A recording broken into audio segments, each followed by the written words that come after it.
तो फ्रेंड्स इस वीडियो में हम लोग जो बात करने वाले हैं वो हम लोग बात करेंगे वर्क ट्रांसफर हमारा पाथ फंक्शन है। तो सबसे पहले तो फ्रेंड्स हमको ये समझना पड़ेगा कि ये पाथ फंक्शन होता क्या है। एक बेसिक डिफरेंस पॉइंट फंक्शन और पाथ फंक्शन में भी होता है, उसको भी लेके हम लोग बात करेंगे। लेकिन इस वीडियो में हम लोग जो बात करने वाले हैं वो वर्क ट्रांसफर को लेके बात करेंगे। और जो वर्क ट्रांसफर है क्या ये पाथ फंक्शन होता है, और पाथ फंक्शन होता है तो क्या होता है और क्या प्रॉपर्टीज होती है पाथ फंक्शन की, और किस बेसिस पे हम लोग किसी भी प्रॉपर्टीज जो भी होती है या जो भी आपके फिनोमिना होते हैं उसको हम लोग कैसे डिफाइन कर सकते हैं कि वो पाथ फंक्शन है।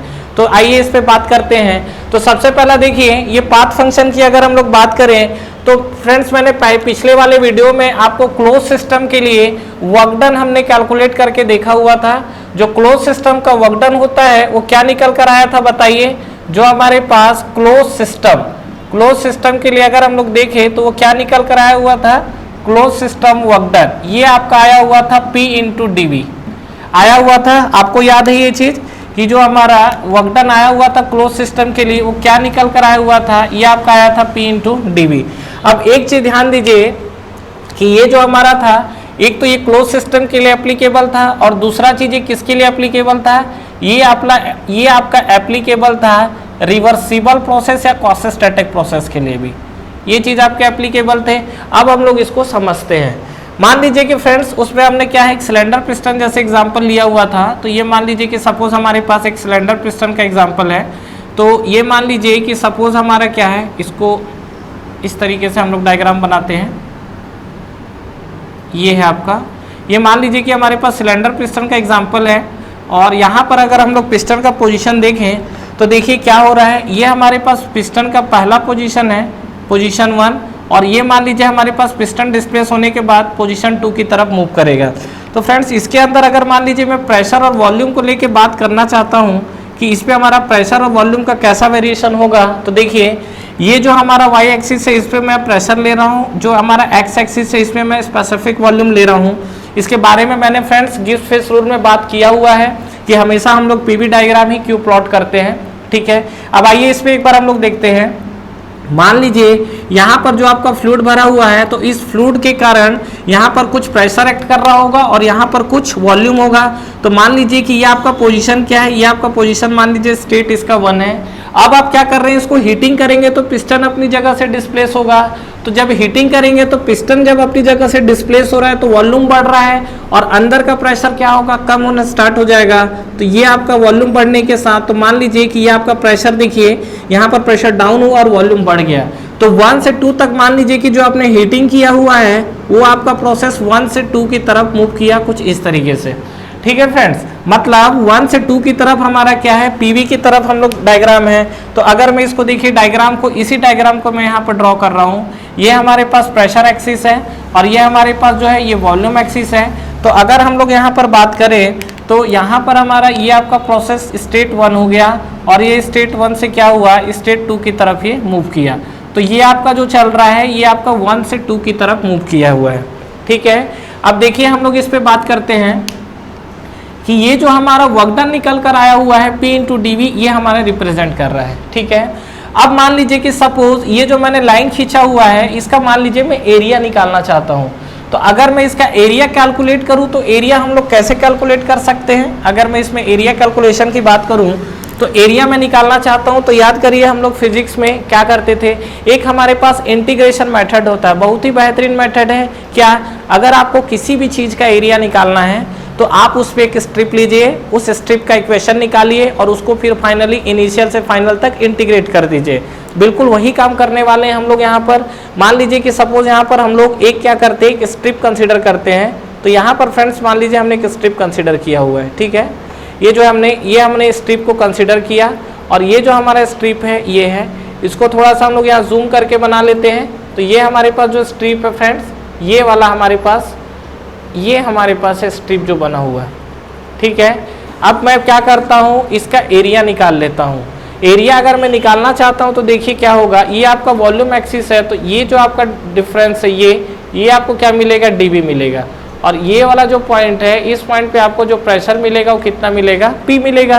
तो अगर मैं यहाँ पे बात करूँ तो देखिए क्या होगा, ये जो आपकी हाइट है ये वाला पोर्शन, यहाँ पर आपको जो प्रेशर मिला है वो P मिला हुआ है, और ये जो आपका पोर्शन है ये आपका P मिला हुआ है, और ये जो आपका पोर्शन है ये पोर्शन आपको कितना मिला हुआ है, ये आपको मिला हुआ है dV।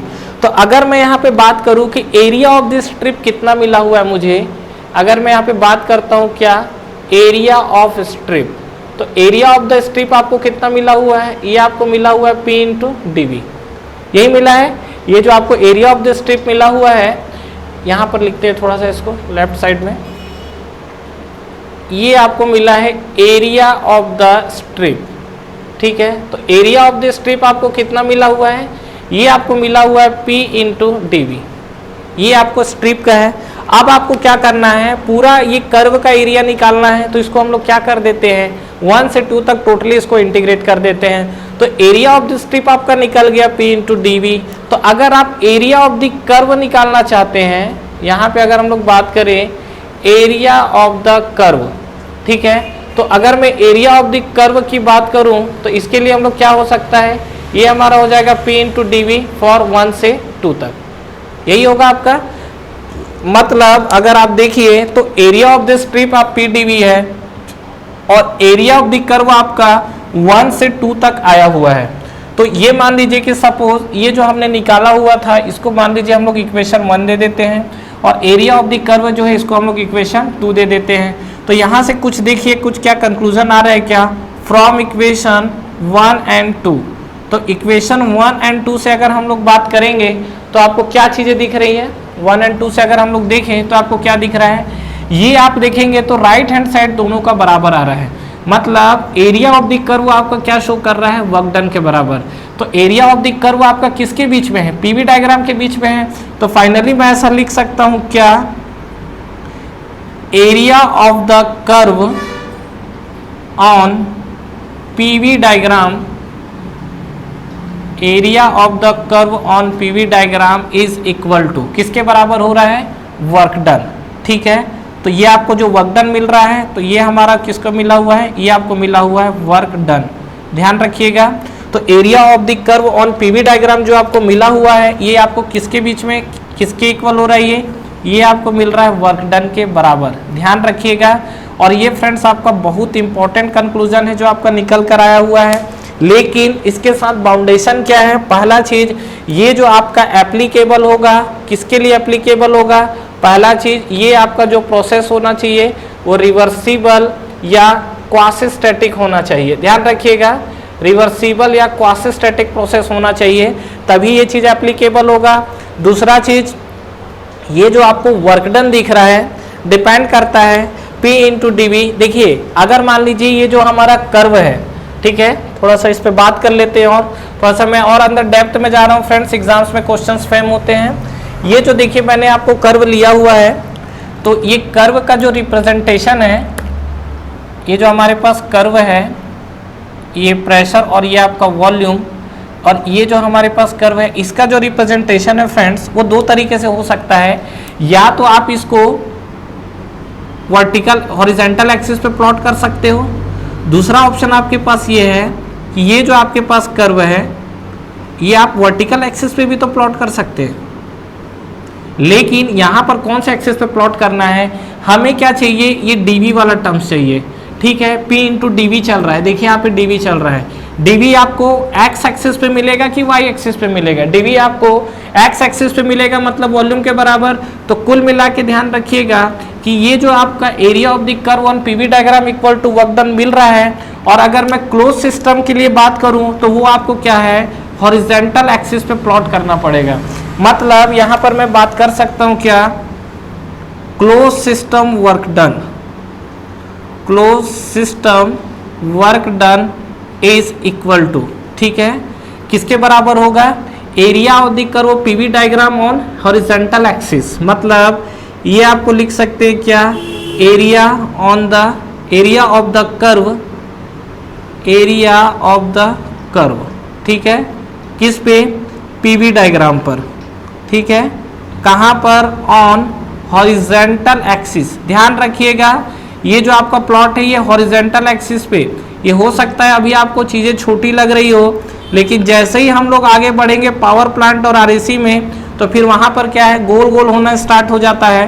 तो ये ध्यान रखिएगा कि ये जो क्लोज सिस्टम आपका वर्क डन दिख रहा है, ये आपका क्लोज सिस्टम जो आपका वर्क डन दिख रहा है, ये वाला पोर्शन, ये आपका क्या है, area of the curve on PV diagram और हॉरिजॉन्टल एक्सिस। ठीक है फ्रेंड्स, एक चीज ध्यान रखिएगा, इसको मैंने क्यों अलग से स्पेसिफाई किया हुआ है, जब मैं ओपन सिस्टम का वर्क डन निकालूंगा तो वहां भी जो पीवी डायग्राम का एरिया है वो भी वर्क डन शो करेगा, लेकिन क्लोज सिस्टम के लिए हॉरिजॉन्टल एक्सिस पे प्लॉट करना पड़ता है और ओपन सिस्टम के लिए वर्टिकल एक्सिस पे प्लॉट करना पड़ता है। तो चाहे सिस्टम ओपन हो चाहे आपका क्लोज हो, ये कंडीशन तो डेफिनेटली आपका वैलिड है क्या, कि area of the curve on PV diagram जो होता है वो वर्क डन को शो करता है, लेकिन अगर आप उस एरिया को हॉरिजॉन्टल एक्सिस पे प्लॉट करेंगे तो आपको मिलेगा कैसा, ये आपको मिलेगा क्लोज सिस्टम का वर्क डन। अगर आप इस एरिया को वर्टिकल एक्सिस पे प्लॉट करेंगे तो आपको ये कैसा दिखेगा, ये आपको दिखेगा ओपन सिस्टम का वर्क डन।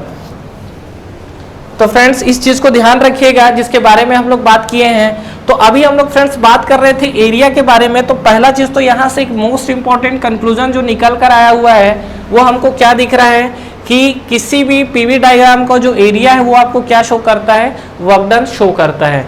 चलिए नेक्स्ट आगे बात करते हैं जो कि हमारा है वर्क ट्रांसफर से रिलेटेड जो पाथ फंक्शन है कि नहीं, तो इसके बारे में एक बार हम लोग बात कर लेते हैं। तो देखिए फ्रेंड्स, हम लोग बात करते हैं इसके बारे में। अभी हमको ये समझ में आ गया कि पीवी डायग्राम में अगर आपका मान लीजिए कोई कर्व है तो वो आपको वर्क ट्रांसफर को रिप्रेजेंट करेगा।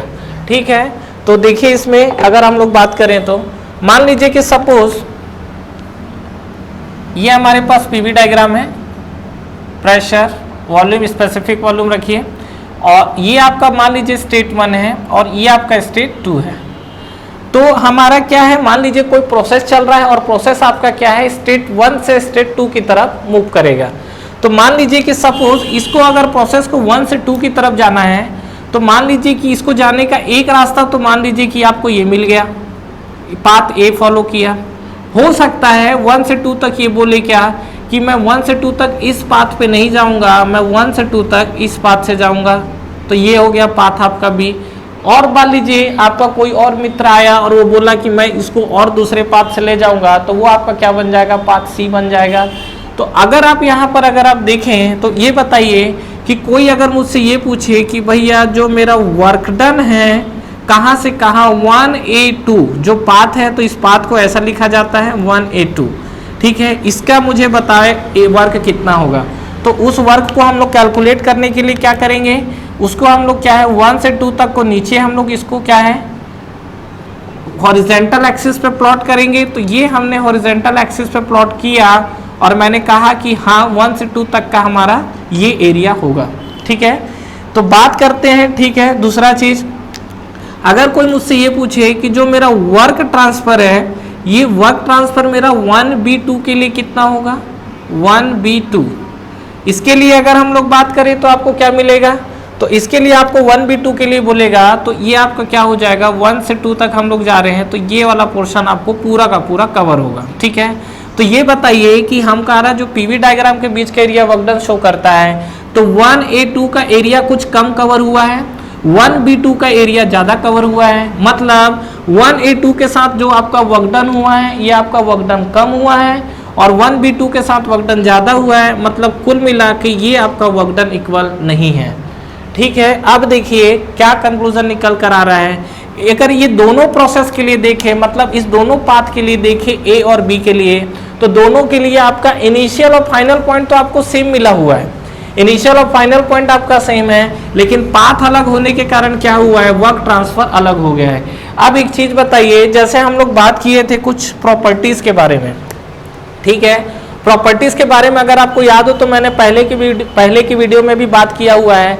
अगर कोई मुझसे इस डायग्राम में पूछे कि चेंज इन प्रेशर मेरा 1 से 2 तक कितना होगा, तो हम लोग क्या करते थे, प्रॉपर्टीज आर हमेशा एग्जैक्ट डिफरेंशियल होता था, तो उसको हम लोग सीधा सीधा लिख देते थे P2 माइनस P1। ये आपका कोई मैटर नहीं करता कि वो कौन से पाथ से जा रहा है। उसी तरीके से अगर मान लीजिए हमसे वॉल्यूम पूछता है 1 से 2 तक का वॉल्यूम कितना होगा, चाहे आपका देखिए ये आपका जो पाथ था ये मैंने 1A2 के लिए लिखा है और ये जो हमारा पाथ है ये हमने लिखा है 1B2 के लिए। तो इस पे भी आप लिख सकते हो क्या, या ये भी चेंज इन प्रेशर ही लिखिए। चेंज इन प्रेशर आपका 1A, ये आपका पाथ देखो चेंज इन प्रेशर 1A2 के लिए कितना होगा, P2 minus P1। Change in pressure 1B2 के लिए कितना होगा, तो यहाँ पर हम लोग 1B2 लिख लेते हैं, तो इसको भी हम लोग क्या लिखेंगे, P2 माइनस P1। तो अगर आप कुल मिला के अगर आप देखेंगे यहाँ पर, तो यहाँ देखिए जो आपका चेंज इन प्रेशर हो रहा है, ये चेंज इन प्रेशर जो आपका 1A2 पर है, यही आपका इक्वल हो रहा है चेंज इन प्रेशर किसके लिए, 1B2 के लिए। मतलब आप यहाँ पर एक चीज ये समझ सकते हो कि जो हमारा चेंज इन प्रेशर होगा, वो चेंज इन प्रेशर आपका 1A2 के लिए अलग होगा और 1B2 के लिए अलग होगा। तो इस चीज को समझिए आप, जो चीज मैं आपको बता रहा हूं कि जो हमारा चेंज इन प्रेशर दिख रहा है, ये केवल और केवल आपका इनिशियल और फाइनल पॉइंट पे ही डिपेंड कर रहा है, बीच का जो पाथ है इस पे इसकी डिपेंडेंसी नहीं है। तो इस चीज को आप समझिए, आपसे क्या बोला जा रहा है कि ये जो हमारा चेंज इन प्रेशर है, चेंज इन प्रेशर में केवल आपका इनिशियल और फाइनल पॉइंट पे डिपेंडेंसी रहेगा, बीच के पॉइंट पे डिपेंडेंसी है ही नहीं। इसीलिए हमारा जो ये प्रॉपर्टीज थी, इस प्रॉपर्टीज को हमने, अगर आपको याद हो तो हमने क्या कहा हुआ था, इसको हमने कहा हुआ था पॉइंट फंक्शन। तो जो हमारे पास पॉइंट फंक्शन होता है उस पे आपका क्या है, केवल इनिशियल और फाइनल पॉइंट पे डिपेंड करेगा।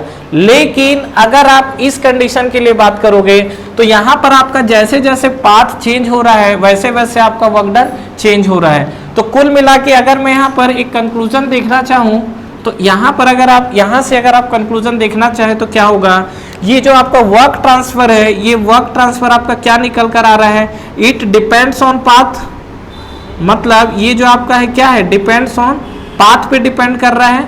और अगर ये पाथ पे डिपेंड कर रहा है तो ये कौन सा फंक्शन बनेगा, ये आपका बनेगा पाथ फंक्शन। ध्यान रखिएगा, पाथ पे डिपेंड कर रहा है तो ये क्या बनेगा, आपका पाथ फंक्शन। ठीक है।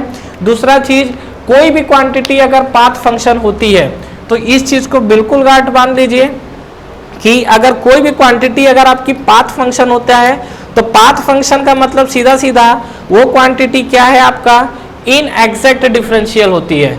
जो आपकी पाथ फंक्शन होते हैं वो आपका क्या होते हैं, इन एग्जैक्ट डिफरेंशियल होते हैं। ध्यान रखिएगा। और जितने भी क्वांटिटी इन एग्जैक्ट डिफरेंशियल होते हैं उसको हमेशा कैसा रिप्रेजेंट करते हैं, उसको हम लोग डेल से रिप्रेजेंट करते हैं, इस तरीके से। तो या तो आप ये डेल वाला साइन यूज करिए या आप डी लिख के ऐसा क्रॉस कर सकते हैं, इसको भी हम लोग डेल पढ़ते हैं। तो ये कहानी आपको कुछ समझ में आई कि यहाँ पर पाथ फंक्शन निकल कर आया है वर्क ट्रांसफर। सीधा सीधा कहने का ये मतलब है कि अगर कोई भी क्वांटिटी है और वो क्वांटिटी अगर मान लीजिए कोई ना कोई अगर पाथ पे डिपेंड कर रही है तो जितने भी वो पाथ फंक्शन बन जाएगी, और पाथ फंक्शन बनेगी जितने भी क्वांटिटी, वो सभी का सभी आपका इन एग्जैक्ट डिफरेंशियल होने वाला है। और इन एग्जैक्ट डिफरेंशियल होगा तो उसको हमेशा डेल से रिप्रेजेंट करते हैं।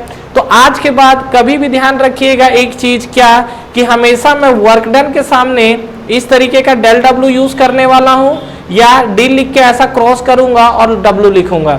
मतलब यहां पर अगर आप देखेंगे तो ये आपको डेल डब्ल्यू दिखेगा इस तरीके से या इस तरीके से। इसीलिए मैंने फ्रेंड्स पिछले के वीडियो में भी जो वर्क ट्रांसफर लिखा हुआ है वो डेल के साइन के साथ मैंने यूज किया हुआ है। तो इसमें आपका डेल डब्ल्यू जो निकल कर आया है, तो ये चीज आपको बिल्कुल ध्यान रखना है कि जो हमारा वर्क ट्रांसफर आया हुआ है, पहला चीज वर्क ट्रांसफर से जो कंक्लूजन निकल कर आया हुआ है वो आपका पहला चीज है पाथ फंक्शन निकल कर आया हुआ है। जितने भी क्वांटिटी पाथ फंक्शन होती है वो इन एग्जैक्ट डिफरेंशियल होती है, और जितने भी क्वांटिटी इन एग्जैक्ट डिफरेंशियल होते हैं उसको हम लोग डेल के थ्रू रिप्रेजेंट करते हैं। तो यहाँ पर हमने डेल डब्ल्यू या डेल डब्ल्यू लिखा हुआ है। ठीक है। तो पाथ का फंक्शन सीधा सीधा इन एग्जैक्ट देखिए क्यों हुआ है, क्योंकि जो पॉइंट फंक्शन होता था वो केवल इनिशियल और फाइनल पॉइंट पर डिपेंड करता था, बीच से उसको कोई भी मतलब रहता नहीं था, तो वो आपका एग्जैक्ट क्वांटिटी होती है। लेकिन यहाँ पर क्या है, बार बार हर पाथ में उसका क्या पोजीशन चेंज होता चला जा रहा है, तो अब ये एग्जैक्ट रह ही नहीं गया है, इसलिए ये क्वांटिटी आपकी कौन सी बन गई है, इन एग्जैक्ट डिफरेंशियल हो गया है। तो इस चीज को ध्यान रखिएगा, ये जो आपका इन एग्जैक्ट डिफरेंशियल के बारे में बातें चल रही थी। तो ये आपका था फ्रेंड्स वर्क ट्रांसफर जो है हमारा कैसा है, पाथ फंक्शन है। क्यों हुआ ये आपको क्लियर हुआ होगा इस वीडियो से। ठीक है फ्रेंड्स, यहाँ पर एक चीज आपको डाउट हो सकता है, पॉइंट फंक्शन और पाथ फंक्शन के बीच का जो डिफरेंस हालांकि मैंने पॉइंट फंक्शन को पहले के वीडियो में कवर किया हुआ है, फिर भी अगर आपको पॉइंट फंक्शन और पाथ फंक्शन को लेके अगर आपको डाउट आ रहा है, दोनों में कुछ डिफरेंस है और डिफरेंस अगर आपको क्लियर नहीं हो रहा है तो नेक्स्ट वीडियो देखिए, उसमें आपको मैं पॉइंट फंक्शन और पाथ फंक्शन के बीच में बिल्कुल आपको क्रिस्टल क्लियर डिफरेंस क्लियर कर दूंगा मैं। फ्रेंड्स, हमारा ऑनलाइन टेस्ट सीरीज स्टार्ट हो चुका है एसएससी जेईई के लिए, जिसको आप बिल्कुल ज्वाइन कर सकते हैं। इस टेस्ट सीरीज में फ्रेंड्स आपको कितने क्वेश्चंस करेक्ट हो रहे हैं, इनकरेक्ट हो रहे हैं, ओवरऑल आपकी टाइम कंज्यूमिंग कितनी हो रही है, कितने आपके मार्क्स निगेटिव हो रहे हैं, ओवरऑल आपका जो टेस्ट परफॉर्मेंस है, टेस्ट की रैंकिंग क्या है, ये सारी की सारी जो चीजें एनालिसिस है वो आपको एक ही प्लेटफॉर्म पे मिलेगा। तो बिल्कुल फ्रेंड्स, आपको ये टेस्ट सीरीज ज्वाइन करना चाहिए। बिल्कुल अफोर्डेबल प्राइस पे ये टेस्ट सीरीज अवेलेबल है, जो कि आपको नीचे डिस्क्रिप्शन में और फर्स्ट कमेंट बॉक्स पे मिलेंगे। इसके अलावा इस पे फ्रेंड्स अगर आप 10% का एडिशनल ऑफ चाहते हैं तो आप मेरा प्रोमो कोड यूज कर सकते हैं। जो मेरा प्रोमो कोड है वो आपको नीचे डिस्क्रिप्शन पे मिलेगा। तो जब भी आप टेस्ट सीरीज को बाई करें, ये प्रोमो कोड को अप्लाई करें, इस पे आपको 10% के एडिशनल ऑफ मिलेंगे। तो ठीक है फ्रेंड्स, अगर आप इस वीडियो से रिलेटेड कंटिन्यू और भी अपडेट्स चाहते हैं तो आप हमारा टेलीग्राम चैनल को ज्वाइन कर सकते हैं। टेलीग्राम चैनल के लिंक भी आपको नीचे डिस्क्रिप्शन पे मिल जाएंगे। तो फ्रेंड्स, इस वीडियो को लाइक करिए, फ्रेंड्स के साथ शेयर करिए और इस चैनल को सब्सक्राइब करिए, बेल आइकन प्रेस करना ना भूलें और एग्जाम्स की आप तैयारी करते रहिए। Wish you all the best.